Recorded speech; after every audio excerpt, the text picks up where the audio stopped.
Sorry, I was muted. Uh, Thank you all for being here, and thanks for the invitation, Chris, for your service, and Terry, thank you for for asking me to be here. It's a real pleasure to do anything. And I want to apologize ahead of time. I may use the word alcoholic a lot because I got sober in AA. Because where I got sober, as you'll hear in my story, was a little town in Central Florida. There was no CA or NA, or I probably would have ended up there, because when I came into the program on September 12th, 1990, 5 days before my 40th birthday, I would have sworn I was a drug addict.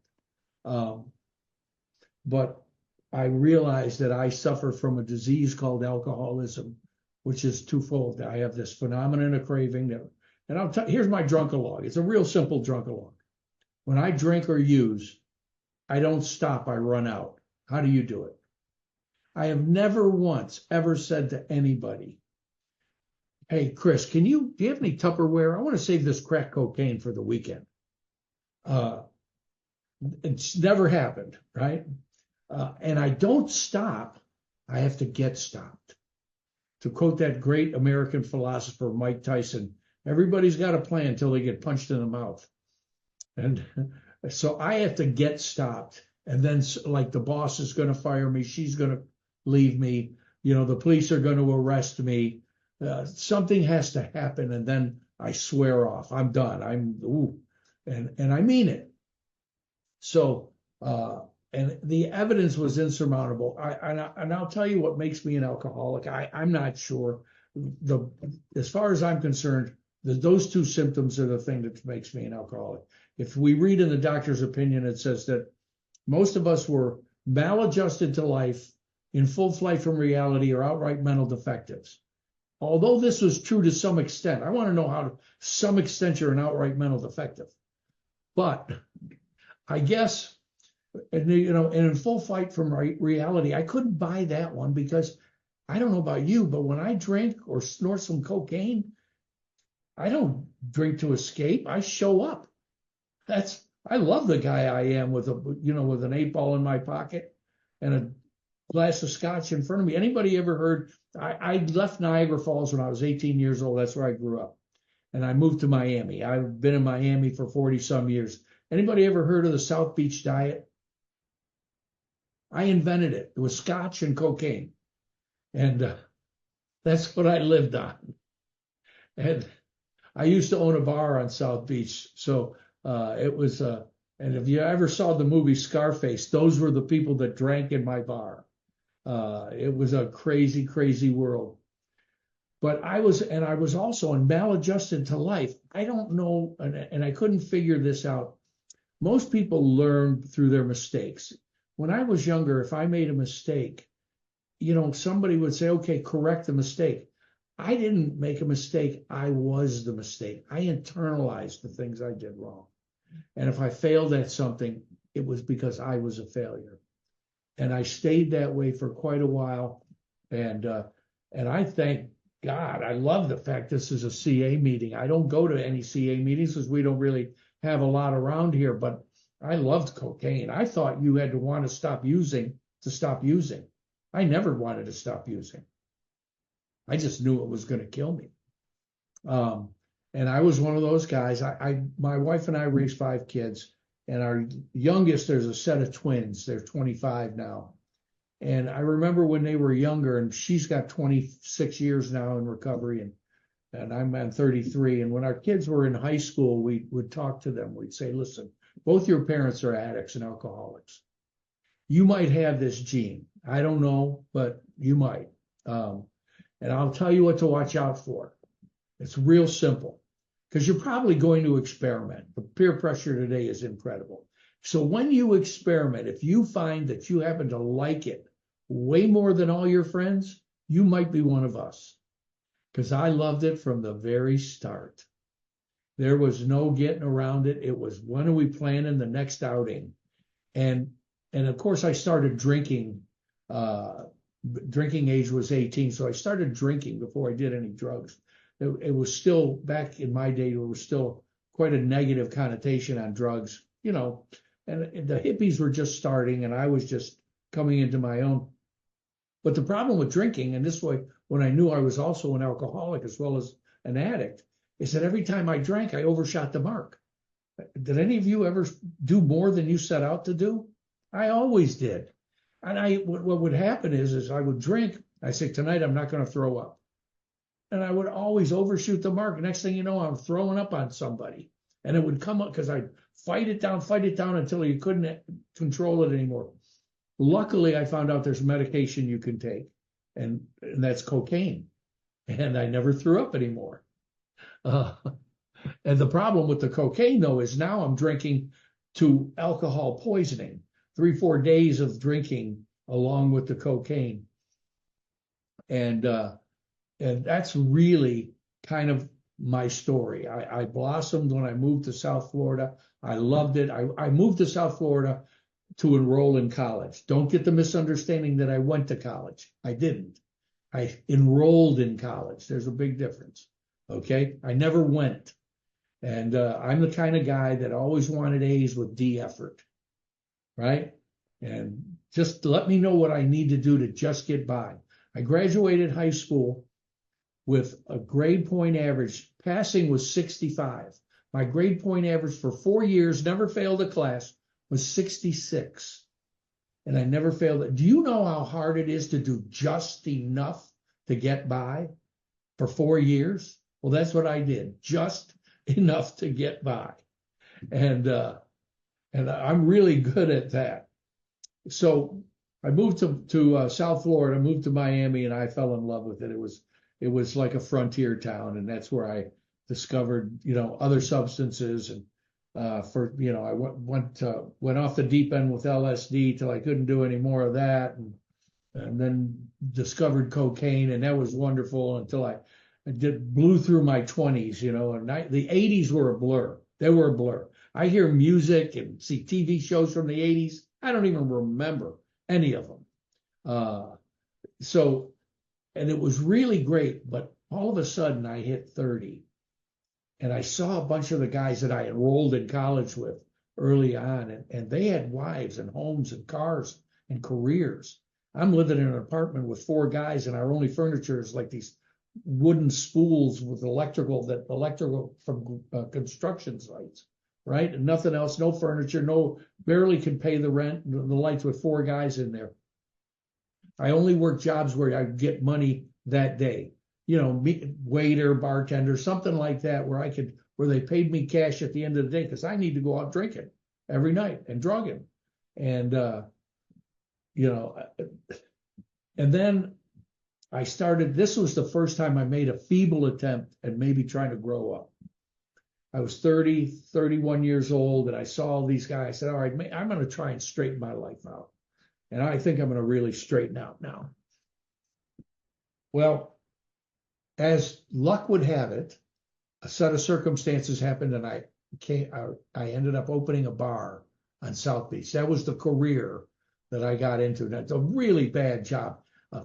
A bar on South Beach with all the characters in the world down there, drinking, Tony Montana was in the bar every night, or his colleagues. And it got so bad that I'm living in a condo on the ocean. I got no power. It's turned off after a year of owning this bar. And I would come down the elevator and say, tonight, no matter what, I am not going to snort any cocaine tonight. I am not going to drink tonight, no matter what happens. The bar was called Joey's on the Ocean. And I would walk into this bar, it opened at 11 at night till 6 in the morning. And I would walk in the bar, and the first person would say, hey, Joe, come here. Call me aside, hand me a bag of cocaine. Next thing you know, I take a hit and I'm off to the races.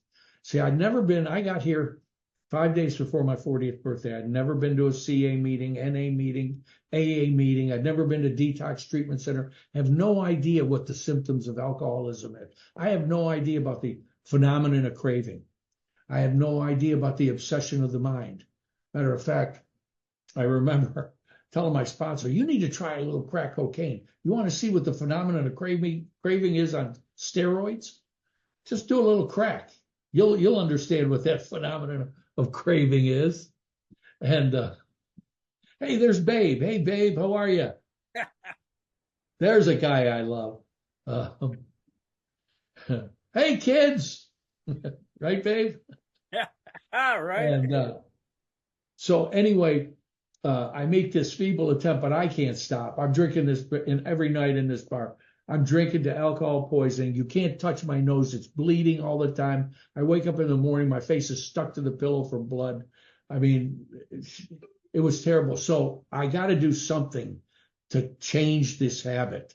And this is when I said, I'm going to try a little controlled crack smoking. Keep me out of the bars, right? There's an experiment that went horribly wrong. And I only tried crack once. It was for 8 years, but and that was it. And the next thing, and this is where it really gets bad. We all know the drunk-a-log. We all know what happened to us. And if you did cocaine, listen, I know what you did. I know what you did at 4 o'clock in the morning when you wanted another hit, or you just wanted some company, or you were just some validation. I know what you did because I did it. There were lines I crossed that I never thought I would cross. There were lines, and the only way you could do it is if you were that high. And it was just, and you wake up. You remember when I first started drinking and drugging, it was so much fun. I used to wake up from a binge, right? And you go, wow, do you know what I did last night? And it was great. I was saying the same words almost 20 years later, but they had a whole different meaning. I would crack my eyelids open and go, God, do you know what I did last night? And the only treatment for that guilt and shame was more drugs, more alcohol. I'm going to fast forward to my sobriety date is September 12th, 1990. I do not remember a lot about that day. That's my first day sober. I remember a hell of a lot about September 11th, 1990. Maybe you guys remember the day before you got here, but it was a bad day. It was a bad day for me. I'll tell you where I was. I was in a Skid Row motel room in Fort Lauderdale, Florida with my 2-year-old son and his mom. And if Child Welfare Services would have come to the door and walked in, they would have arrested me for child neglect. Because this is what you would have seen. The only thing that I owned was a crib. And it was in that motel room. And there was a little boy in there with dirty diapers, because I had no diapers. And he had a bottle that used to have milk in it, but it was just cloudy water. And I didn't set out to be that guy. I was there 2 years earlier when that little boy was born. I was in the hospital and was born. We had a little house, and I owned a little home in Port St. Lucie, Florida. I had a decent job. I thought this little boy I thought the love of this little boy is time to grow up. I'm going to straighten out because of this little boy. I was in the hospital when he was born. I picked him up in my arms, and I looked at that little boy, and I fell in love with another human being for the first time in my life at 38 years old. And I started to cry. And I made him all the promises probably every parent makes their child. I said, my God, you're going to know you're loved. It was just love at first sight. I said, we're going to be able to walk down the street arm in arm, put our arms around each other, tell each other we love each other. You're going to have such a good life. And it was just, I was so in love with this little boy. I knew there was a person alive that I would lay down in front of a bus for. It was like a light switch had gone off in my life that had always been turned off. But I don't understand alcoholism. I don't understand the symptoms. I put that little boy down in the nursery. I walked into the waiting room, and a friend of mine said, let's go have a drink to celebrate the birth of your son. 8 days later, see, I don't stop, I run out. 8 days later, I showed up. I didn't plan on doing that. And I don't understand. The book talks about, it says, whether a person can quit on a non-spiritual basis depends on to the extent to which he has already lost the ability to stop on his own. And I had lost the ability and didn't know it. And it says, few realize this. And I was one of I didn't realize this also says the great obsession of every alcoholic is that one day he will beat this game. This can't be killing me. You don't understand. I wake up, I'm that guy in the doctor's opinion. Once I succumb to the drink, and drug, as so many of us do, I enter the well-known stages of a spree. I don't stop, I run out. Emerging remorseful. Remember that feeling, guys? Do you remember cracking your eyelids open after a binge?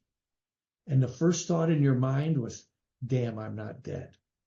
Now, I don't know if you can relate to that. I'm a wanna-die alcoholic and drug addict. I wasn't suicidal. I just didn't want to wake up in my life anymore. And the horror. Bill says in the book, he says, the remorse, horror, and hopelessness of the morning after are unforgettable. Remember that? You wake up and the horror is on you. Oh, damn, it's all gone. I did it again. The money's gone. The booze is gone. The drugs are gone. The job's gone. She's gone. Jesus, one more time, I did it again. Burn my life to the ground. That's it. And and then I would do what I call the alcoholic dance. And I was living in this little motel room. We lived in there for about 2 or 3 months, as best I can remember. And I would do the alcoholic dance. I would, emerging remorseful with a firm resolution not to do it again. I would stroll over to that crib and I'd look at that little boy with tears in my eyes, in filthy diapers, with watered down milk. And I would say, I'm going to get us out of this motel. I swear to God, I'm going to turn my life around. I'm going to be a dad. I'm going to get a job. I'm going to pay the bills. We're going to get out of here. And I would mean it from the bottom of my heart. But I don't understand what the real problem is. Page 22. Why does he behave like this if hundreds of experiences have shown one drink leads to another debacle, or one line, or 120, right? I'm just going to do 120 tonight. That's it. I mean it. You could put me, and I'm back and forth between MLK Boulevard and the motel room all night long, getting one more 20, right? God almighty. And that was such a terrible feeling. And I'm going to tell you, and I hear this a lot because I take meetings into jails and treatment centers today. And I hear a lot, what was different? What's different this time? I don't know. Thank God they didn't ask me that question, what's different this time? But I know what's different now. What I had was a first step experience. On September 11th, 1990, day before my sobriety date. See, here's how I treated my alcoholism. I'd go to that little boy, start to cry, make him these promises that I can't keep. I'm going to get us out of this motel. I'm going to pay the bills, get a job, be a dad, go to work. If I could have done those things, I would have done those things. See, what I'm doing is I get up, shower, and go out the door pretending to be a non-alcoholic and a non-drug addict. No wonder I failed over and over again. And this is what changed on September 11th. I got up and cracked my eyelids open, said, damn, I'm not dead. Started to cry, walked over to that crib, looked at that little boy, and I said, that's it, I'm going to get us out of this place. And the moment I said it, there was a voice in my head. And it said, no, you're not. And that day I couldn't buy the lie. Now, I'd never been to AA. I didn't know anything about it, or NA, or I'd never read the big book. I didn't know any of these things. Never been to a meeting, but I knew what the problem was. And that day I knew what the problem was. No matter what, I will use again. No matter what. And I couldn't buy my own BS. I couldn't buy the lie. One more time, I'm going to change. I'm going to straighten out. No, I'm not. And that day I made up my mind. I'm not going to get up with this guilt, shame, and remorse anymore. And I made a decision. You know what it was? I'm going to quit quitting. I'm done. I'm a drug addict and an alcoholic, and I don't care anymore. And I'm going to do this until I die. And I hope it comes soon, and it will come soon. Because at this point, it was like the book. What does it say? It said that alcohol and drugs bring financial insecurity, disgusted friends and employers, warped lives of blameless children, sad parents and wives. Anyone can increase the list. I did increase the list. Bad health and felonies. You can make your own list. And that's where it took me. My very best thinking took me. My best effort. I remember when I got sober and met my sponsor, he gave me the test. He said, haven't you tried your entire life? I'm 40 years old. Haven't you tried your entire life to be as happy and as successful as you can be? And I thought about it. I go, yeah, I guess I have. He said, well, you suck at it.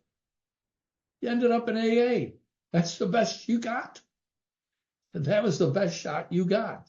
This is so that night, that's where my best thinking, my best effort took me. And I knew I was just going to use until the end. And I surrendered. See, I knew what the problem was that night. It wasn't alcohol or drugs. It was not enough alcohol or drugs. My problem was running out. It's untreated sobriety.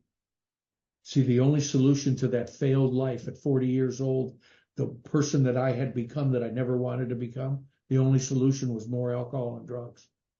That was the only solution I had to the pain of waking up in that failed life. And that night, and I'll tell you what was different. I was sitting there in a stupor one more time. And there was a knock on the motel room door. Let me see what time it is. I'm going to pretend I care about what time it is. You know, God knows AA meetings, right? Don't you love people in AA and NA and CA? You can't get us out of the crack house, right? But God forbid the speaker run 5 minutes over. Jesus could be talking. Jesus, come on. Let's go wrap it up. So anyway, that night I'm sitting there in a stupor in that motel room. And there's a knock on the door. Now, you know, if you drank or drugged like me in the motel, and it got to the motel room use, you do not open the door. You got tape on the peephole. No light can escape, right? And that night, I got up and I walked over. I didn't even look and see who it was, and I opened the door. And I wondered after I got sober why I did that. I know why I did it now. Because for the first time in my life, I didn't have to pretend to be a non-alcoholic. I knew what I was. See, I had surrendered that day to what I really was. I surrendered to alcoholism and drug addiction. And you know, Bill did the exact same thing. I didn't know that until I read that book. And I didn't do it gracefully. And my sponsor bought me a big book and said, read this book. I said, no, thanks. I'm not a reader. And luckily he didn't buy that excuse. But in Bill's story on page 7, he says, so this is the curtain, the end, it seemed. So I was to join the endless procession of sots that had gone on before me. How dark it is before the dawn. Quicksand stretched around in all directions. I had met my match. Alcohol was my master. Now, it doesn't sound like he surrendered to get sober either. It sounded like he surrendered to the disease, to die, because that's what happened to me. And I thought that was, I thought you had to want to stop. I didn't want to stop using. I just wanted to stop waking up in my life. I wanted to stop running out. As long as I could stay high and in oblivion, I was okay. It was waking up and with the guilt, shame, and remorse that was absolutely unbearable for me. And I believe that we talk about it in our book. It says, what seemed at first a flimsy reed proved to be the loving hand of God. And this is where, when I finally had nowhere else to go, and I knew I was going to die. It's like falling off a skyscraper. And on the way down, you go, so this is how it ends. That was the feeling I had on September 11th. So this is how it all ends. This was your best shot. And that night, I believe that the flimsy reed was there for me to grab. I believe God walked in that motel room when I opened the door. Now, he was short, fat, and bald. He looked a lot like my younger brother. And he walked in and he didn't lecture me. And he didn't say, look what you're doing to your son. He didn't try and guilt me. He didn't say, look what you're doing to yourself. You need to straighten out. But I could see the horror in his eyes. I don't know if any of you have ever seen the horror of your life in someone else's eyes. And all he did was say, and I believe the words he said were divinely inspired. He tugged on the last moral fiber that was still attached. We get here when we're hanging by a thread. And the thing is if you're still here, that thread didn't break. And he put his phone number down. And he said, if you want, I will watch your son while you get help. Now, I didn't want help. I wanted to end this thing. I want to go out. I'm going to do, now I made up my mind, I'm going to do whatever it takes to stay drunk and high. Rob, whatever it takes. I don't care. I'm going to either die in the gutter or in jail. That's it. But I didn't want my son to go with me. And when he offered to take my son out of this life, the next morning I woke up and I made that phone call. And that's the day I swore I'm going to drink till I die. The day after is my sobriety date. So you go figure. Okay. And that day, now I had never been to AA and I didn't know about this. But I had heard of treatment. So I'm going to look for a treatment center and get them off my back. And they all said, yeah, you need to go to treatment. Now I'm looking for the Betty Ford Center. I want the Olympic pool, the weight room.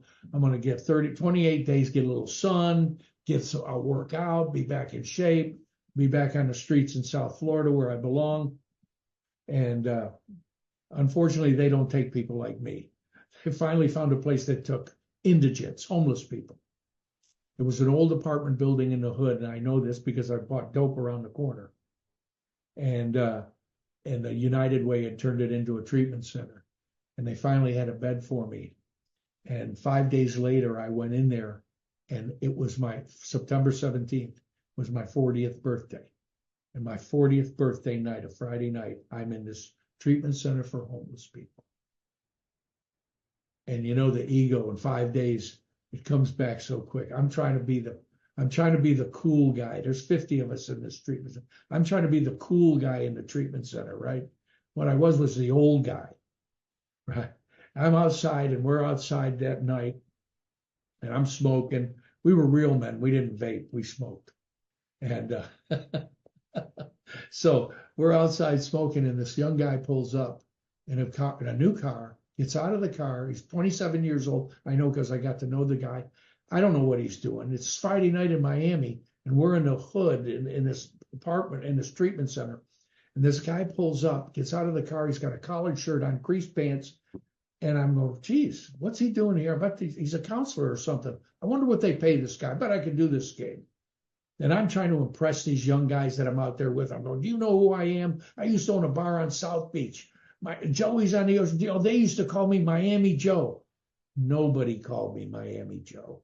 I'm the only one that called me Miami Joe. You know how lame you are to give yourself a nickname? And so this guy, I don't know what this guy's doing. He's bringing an AA meeting in. I know this because I do it now. And we sat there and he said some things I didn't agree with. He said, you never have to take another drink or drug again if you don't want to. Well, I know what it says on page 24 and it was true for me. It says, there's a certain point in our drinking and drugging where the strongest desire to stop using is of absolutely no avail. My sponsor explained that to me. Wanting to stop drinking and drugging has no effect on stopping drinking and drugging. This is strictly a program of action. It doesn't matter how you feel. Your feelings have been dragging your ass around your entire life. And he's the guy that set me free. But he did say something that got my attention, this young guy. He said, you never have to feel the way you feel tonight. Here I am on my 40th birthday, failure at everything in life. I wished I was two people so I could kick my own ass. That's how much I hated myself. I wanted to hurt me. And he also said something else. He said, there's 50 of you in here. And at the end of 6 months, I went, whoa. 6 months? I can't stay 6 months. I'm a dad. And he looked at me and said, oh, now you're a dad, right? And he said, all I can tell you is this. If you stay the entire 6 months, your life will never be the same. He said, but the bad news is at the end of 6 months, there probably won't be 5 of you left. And he was right. There were 2 of us left in that treatment center. I got out of that treatment center on March 21st. I went where every good 40-year-old alcoholic goes. Mom, I'm home. And my folks had a place they would rent for the winter. They'd come down from Niagara Falls and they'd rent this place in Central Florida, which is like the elephant burial ground. Is that a timer for me? Oh, that's great. Thanks. So I got like, is 19 minutes left? Yeah, Oh my 20 God. minutes. You're What's good. that? You got 20 Don't minutes pay left. You're any, good. don't pay any attention to that. I'm going to try and do what the book says. An alcoholic properly armed with the facts about himself can win the confidence of another alcoholic in a few hours. So strap in. No, I'm kidding. I'm kidding. So anyway, I go and I move in with mom in the and she's living in a mobile home community. It's like one of these manufactured homes. It's kind of like halfway between a house and a trailer. I call it mom's halfway house. But I found this to be true. If you're new, and I don't know how many of you are new here, but the universe, if once you're in here, the universe will align itself to help you stay here. And probably if you ask some of the old timers like Babe and some of the other guys, they'll tell you this is true. You have to actually ignore the help because it's here. And I'm sitting there smoking a cigarette on March 21st, my first day out of that treatment center, and this old guy's next door watering his lawn. And I can see this old guy, and he's kind of sliding over and coming closer. And finally goes, "Hey, how you doing?" I go, "Hi, how are you?" He goes, "My name's Frank." "Hey, Frank, I'm Joe." He says, "I hear you had some trouble with alcohol." I go, "Oh, Jesus, mom's been talking, huh?" And he says, "Would you like to go to an AA meeting tonight?" Now, I had no plans of going to an AA meeting. But I thought about it and I went, well, it's either watch Murder, She Wrote with mom or go to an AA meeting. I had no car, I had nothing. So I said, all right. And he smoked Marlboro Reds. All right, we'll go to a meeting. And I'm going to describe something and you tell me, because most of us are here because of the kindness of strangers. And this is what it looks like. He says, "I'll pick you up at 6:45. 6:45, that old guy was sitting outside, the motor running, idling, never beeped the horn, never came and pounded on the door. He just waited patiently. And I came out and got into his car. We drove off, went to a meeting of Alcoholics Anonymous, my first meeting on the outside. You know what that's called? That's called unconditional love. That's all we got here. Love and service. That's it. You know, they talk about the spiritual toolkit. That's the only tools in it, right? That's all we got. Love and service, God and help another alcoholic. And that old guy, and let me tell you how old he was. He was 5 years younger than I am today. That's how old he was. And he taught me the program of Alcoholics Anonymous. No, he didn't. He showed me the program. He didn't lecture me. You got to believe in God. We got to do, it's a spiritual. He didn't tell me any of that. He showed me. He was a living proof of the program. And he didn't do it because I'm sure he wanted me to get sober. But I remember after 6 months of him driving to the meetings with him, and I finally got a car, saved a few bucks. I got a little old car. And I said, "Frank, I won't be needing rides anymore. I got a car." He says, "Geez, I'm going to have to find another knucklehead to fill that seat." And that's the truth. That's how it works. I pray for new knuckleheads all the time. They're saving my life. I'm not doing it because I'm a nice guy. You know, my wife tells me, "You're lucky you don't get what you deserve." So what happened was we'd start going to meetings, and Frank had a way of setting me free. He says, "I'm going to tell you, you're a hotshot guy from South Beach. I'm going to give you the first 2 steps in a simple language you can understand, because that's the outline of the program." He said, "Step 1, real simple. You're screwed." Well, and he goes, no, that's it. It's the diagnosis. You're screwed. Can't drink, can't not drink. You're done. He said, if you're not 100% sure you will drink again, you will drink again. And he was right. I knew he had finally put words to something I had felt. I got out of that treatment center after 6 months. Everybody's patting you on the back. You're going to make it. You're doing so good. You know how it is.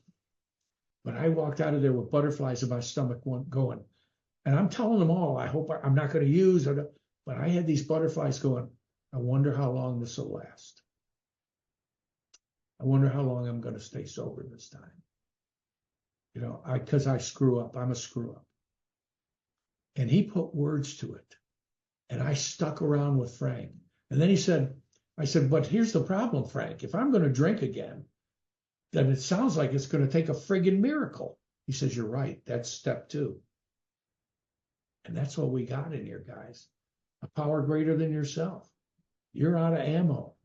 The barn's on fire. You're surrounded by the posse. You got nowhere to go. Give up. This is it. Don't see, I still was hanging on to the idea I want to go shoplift a little recovery and go back and be a successful version of me. There's no successful version. That was the idea I had in my head. And I found out the hard way. See, Alcoholics Anonymous today, I have a business today. And people say, oh, you're a businessman that's in AA, huh? I said, no, I'm a member of Alcoholics Anonymous that has a business. This is what I do for a living. My business is how I support my livelihood. See, I'm not a white wine spritzer drunk. I don't have any illusion that one day I will be able to be sitting at the piano bar with stemmed glassware. Now, I might have glass stemware, but it won't be at the piano bar. So Frank used to take me and he says, now let me explain. We got to the step 3 and he goes, here's step 3 for a smart guy like you. He said, I don't care. You do not. I said, Frank, I don't know about this God stuff, and I'm going to turn my life and my will. He said, you don't need to believe in God. That's bullshit. Don't even pay attention to it. He said, here's what's really important. What's really important is that from now on, you start acting like a person would act if he believed in God. And let's just do the rest of the steps and see what shows up. Just like that set-aside prayer.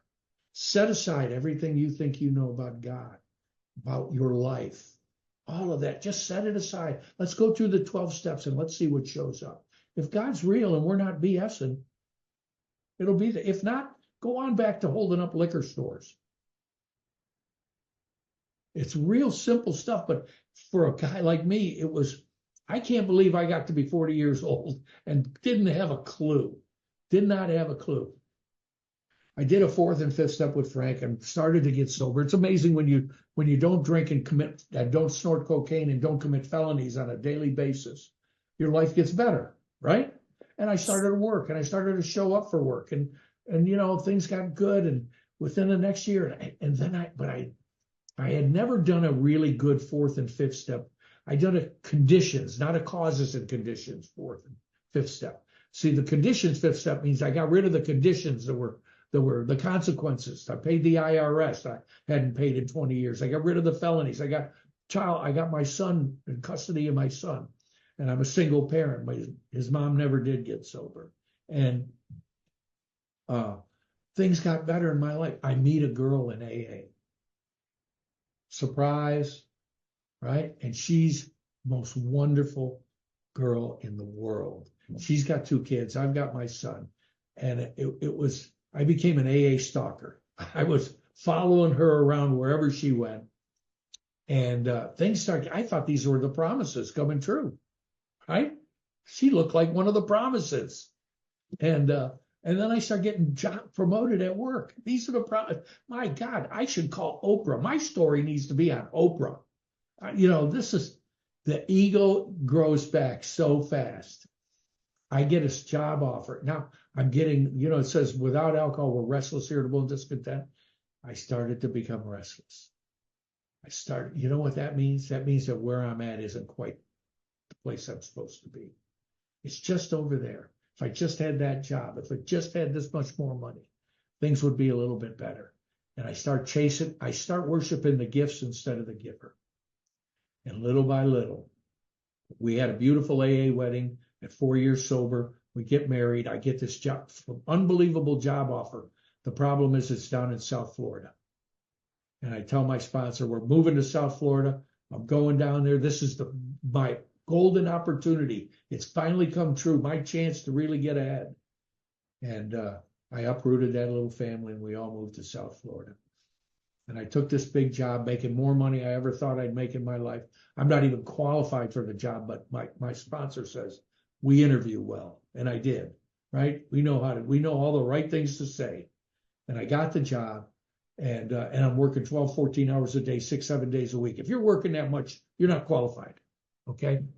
So what happens is this beautiful girl that I married started to become a bitch. We start fighting. See, I don't think it's me.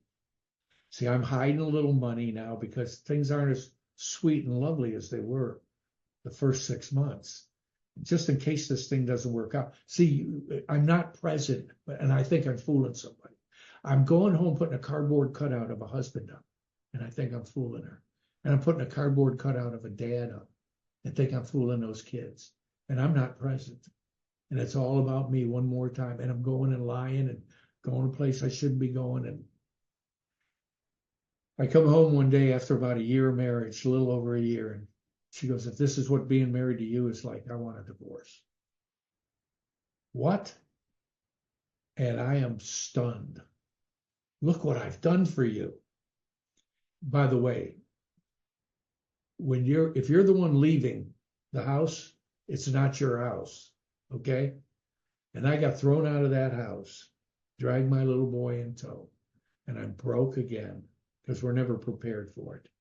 And I'm so angry and so outraged, so hurt. The screaming and the yelling and the fights were unbelievable.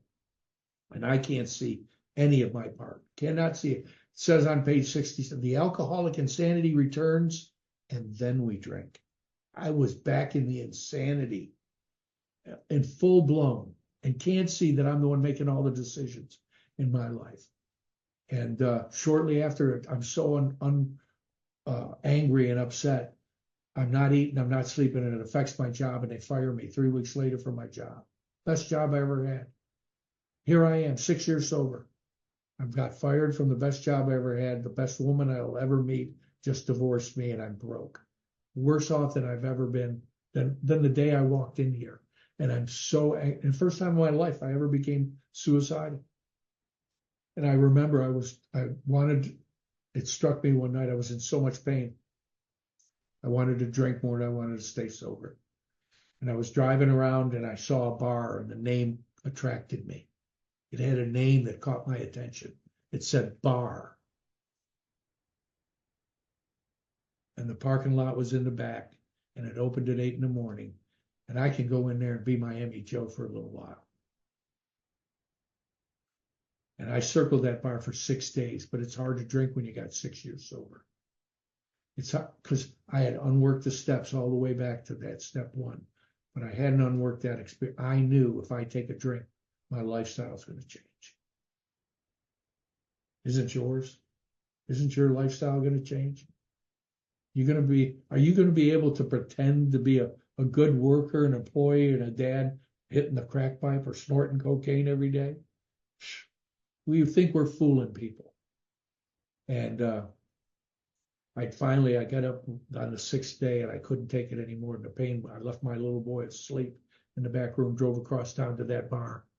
And I stood in the back of that bar. I stood in front of that bar in my car at nighttime, and there was and I had butterflies in my stomach. But I don't care. I'm going to drink. And I look over, and on a side street, there's a broken down van with its hood up. I could see it underneath the streetlight, and I could read the front license plate. And it said, "Have you prayed today?" And like an idiot, I said the serenity prayer. Flimsy read. I drove back across town to a meeting I'd been to one time a year earlier, didn't know anybody in it. Sat in the back of the room. And when I walked in, there were 150 people at this meeting. And the guy up front was at the podium. He said, "Tonight's anniversary night. We have about 6 or 7 celebrants. Is there anyone else here celebrating an anniversary in the month of September?" And like an idiot, I raised my hand. He said, "Well, here's what we do at this meeting. We all come up, the celebrants come up, share for a couple minutes on how they stayed sober. Since we have a visitor, why don't you start?" And I walked to the front of the room and I got to that podium and I turned around and you know what I saw? I saw your faces. One more time. And I stood there and I couldn't speak. And it seemed like forever. And then I started to cry. And then I started to sob. And it seemed like I just stood. And I finally got the words out. "I'm lost and I need help. I don't know how to do this thing." And once again, the kindness of strangers. 2 men came and dragged me off the stage. Took me back in the kitchen. They stayed with me till 11:30 that night. because they knew I was in a dangerous spot. Now I found out while they dragged me off the stage, the treatment center had brought the bus and the whole front row was all people in treatment, right? And I could hear the guy, that's not the way it is at 6 years sober. He's just humble. And they picked me up at 7:30 in the morning and they drove me around to 3 different meetings that next day and stuck with me. And they got me like the old joke, we're going to show you one more time. And I started taking meetings in the treatment centers and detoxes again and sponsoring guys and going through the steps again. And I recommitted and I surrendered my whole life, not just the alcohol and drugs. I had what I call a second surrender. I couldn't lie to myself. I burned my life to the ground without alcohol and drugs. The problem was me. You can have it, God. I'm 47 years old and I'm never going to be discovered. I'm never going to be the president of GM. And I was, if I just get a little job, get some air conditioning and cable TV, and I can be a decent dad, I'll be okay. My sponsor said, why don't you do that? Why don't you start with what you got? Become a good member of AA. Become a good dad. Let's just try those 2 things. He said, why don't you start taking go get a crummy job. So a job you can take your son to school and pick him up from school. And I did that. And we had dinner every night. And I took my son to school and picked him up from school every day. And I learned how to become a dad. My son will tell you that was the best year of his life. And then I went to work and I did what the steps had done. When I went through the steps, I tried to take this and make my job part of my recovery. And see, success had eluded me because I thought success was a destination. It's somewhere down the road. Success is how you do what you're doing right now, what's in front of you. And I didn't care if I was stocking shelves at 7-Eleven. I'm going to be the best potato chips shelf stocker that there is.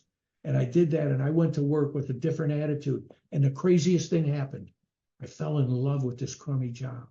And I have never had to work another day in my life.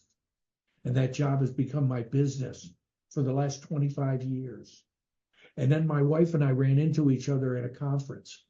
We hadn't seen each other. I didn't throw myself into a relationship to get over a relationship, because the last thing she said to me when she threw me out was, can't you see all your relationships end the same? And I did a 4th and 5th step, and I could see why they all ended the same. That I was selfish and self-centered at a cellular level, that it was always about me, and that what was normal for normal people doesn't work for me. I thought I'd bring to a relationship, the 50-50. It's going to be, the problem with 50-50 for an alcoholic of my type is I'm the one counting. I'm the one keeping score. I'm going to let you know when your 50's in. I'm that, you show me yours, I'll show you mine, but you go first. It's obvious. I'm obvious. And I knew we were going to, like the book said, we were going to have to be on a different basis. And we started dating again. And then we started praying together in the morning. The book says that we invite our spouse into our morning meditation. And it's really hard to be angry at somebody you're praying for. And we take turns praying each morning. And we just celebrated 26 years continual marriage. I wonder if the prayer had anything to do with it. I'm going to tell you a quick story and I'm going to finish. Look at that, almost out of time. There was a woman who lived in the Himalayas, up in the mountains, and she was considered to be a sage and a prophet.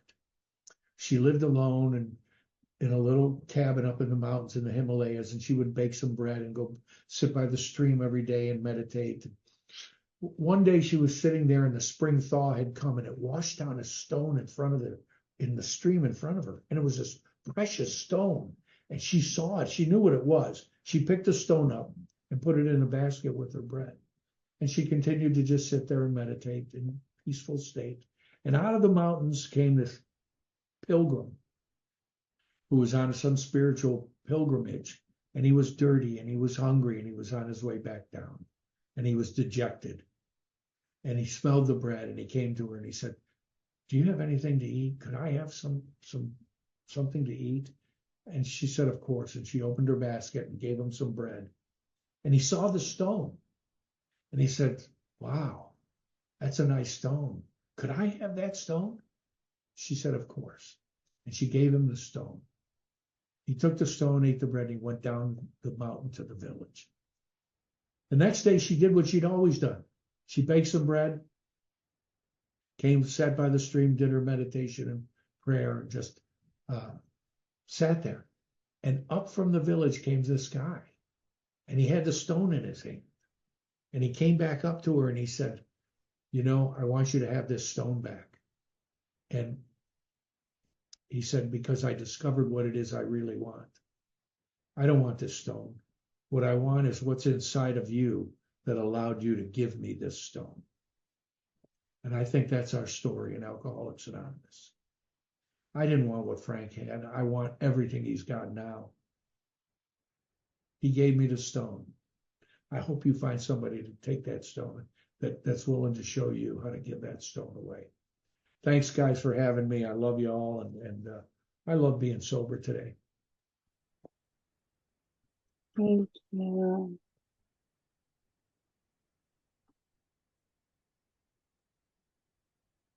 Thank you so much, Joe. Thank you.